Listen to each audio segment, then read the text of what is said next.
हमारे ऊपर भी कई जना लोग ने फर्जी एफआईआर कर दिया। कोचिंग वोचिंग में पढ़ाते रहते तो उल्टा सीधा काम कर देता है। फर्जी एफआईआर लिख दिया, एफआईआर हो गया हमारे नाम पे। पुलिस आई गिरफ्तार करने के लिए, पुलिस कह रही है खान साहब हम आपको गिरफ्तार करेंगे। हम कहे मत करिए महाराज, हम लेके चल आते हैं एंटी सेक्रेटरी। तो कहा ठीक है जाइए लेते ही। तो देखिए पुलिस को भी पता है कि कौन क्राइम किया है कौन नहीं किया, खुद पुलिस बोल रहे थे कि आप लेते आइए यहाँ पे। तो हम गए वहाँ पे, देखिए हमारे ही फोटो है, शायद यही कपड़ा भी पहने हैं क्या, नहीं दूसरा है, मिलता जुलता है। तो वहाँ पुलिस के वहाँ गए कोर्ट के पास, तो जज पता है, देखिए कानून अंधा होता है, जज अंधा नहीं होता है, सब समझता है। तो हमको एंट्री सेक्रेटरी बेल दे दिए। तो हम एंट्री सेक्रेटरी बेल लेके आ जाएंगे ना, अब पुलिस के सामने घूमते रहेंगे तो पुलिस गिरफ्तार नहीं कर सकती हमको। अब पुलिस केवल सबूत इकट्ठा करेगी या जज को दे देगी, वहाँ पर एंट्री सेक्रेटरी बेल आपके पास रहना चाहिए। लेकिन जैसे कि किसी भी, ये क्या कहता है, किसी भी अपराधी को केवल उस पर एफआईआर हो जाने से या उस पर मुकदमा चला देने से वह व्यक्ति दोषी नहीं हो जाता तब तक कि जब तक कोर्ट ना कह दे कि वो दोषी है। ये बात सही भी है। यहाँ कोई किसी पे एफआईआर लिखवा देता है, बिहार में तो ये बहुत ज़्यादा होता है। देखता है किसी लड़का का नौकरी हो गया ना, तो पड़ोसी वाला उससे झगड़ा करके एफआईआर लिखवा देता है कि हमारी बेटी को छेड़ रहा था, ले उसका करियर खराब करेगा सब। तो ये कहता है कि केवल एफआईआर हो जाने से या मुकदमा चल जाने से आप दोषी नहीं हो जाते। हमारा पे कई बार एफआईआर हुआ है। पटना में तो एक बार हम क्लास में पढ़ा रहे थे तो एफआईआर कर दिया था, तो कोर्ट में जाके सीसीटीवी कैमरा दिखाना पड़ा कि देखिए सर हम तो पढ़ा रहे थे वहाँ पर।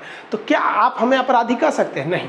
हम भले हमारे ऊपर एफआईआर हुआ है, कई बार पुलिस ले गई है, लेकिन आज तक कोर्ट ने नहीं कहा है कि भाई ये दोषी है।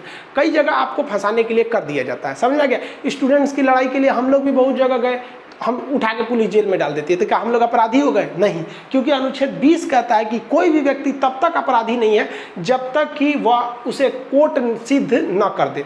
इसीलिए आप अगर देखिएगा तो एक बहुत ही कंट्रोवर्शियल मामला क्या चलता है, वो कन्हैया कुमार का चलता है। क्योंकि उसके ऊपर किस चीज़ का आरोप है भाई कि ये इसने नारे लगाए थे कि टुकड़े टुकड़े होंगे, इस तरह का। समझ में आया कि नहीं आएगा? अब बात समझिए, मीडिया ने बताया, मीडिया बोल रही कि ये इसने बोला है, लेकिन कोर्ट क्या कहता है कि उसे जब तक हम सजा नहीं देंगे तब तक आप उसे दोषी नहीं कर सकते। इसीलिए पुलिस उसे प्रोटेक्शन भी देती है और वो चुनाव में भी आराम से उठ जाता है। और सीपीआई पार्टी से, सीपीएम पार्टी, वो जो कम्युनिस्ट पार्टी है वहाँ से। लेकिन जिस दिन कोर्ट सजा दे देगी सेडेशन के मामले में, उस दिन सारी सिक्योरिटी छीन ली जाएगी और उस समय चुनाव में भी नहीं लड़ सकते। अब कोर्ट का मामला है, वो कोर्ट समझे। देखिए संविधान क्या कहता है वो हम आपको बता रहे हैं।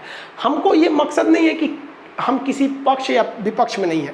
हम ये कन्हैया कुमार का एग्जाम्पल बस इसलिए लिए ताकि किसी चीज़ को आपको अच्छे से समझ में आ जाए। क्योंकि बहुत से स्टूडेंट हमें पूछते हैं कि सर अगर वो देशद्रोही तो उसके पीछे 4 तो पुलिस वाले बॉडीगार्ड क्यों लगते हैं और वो खुलेआम क्यों घूमता है?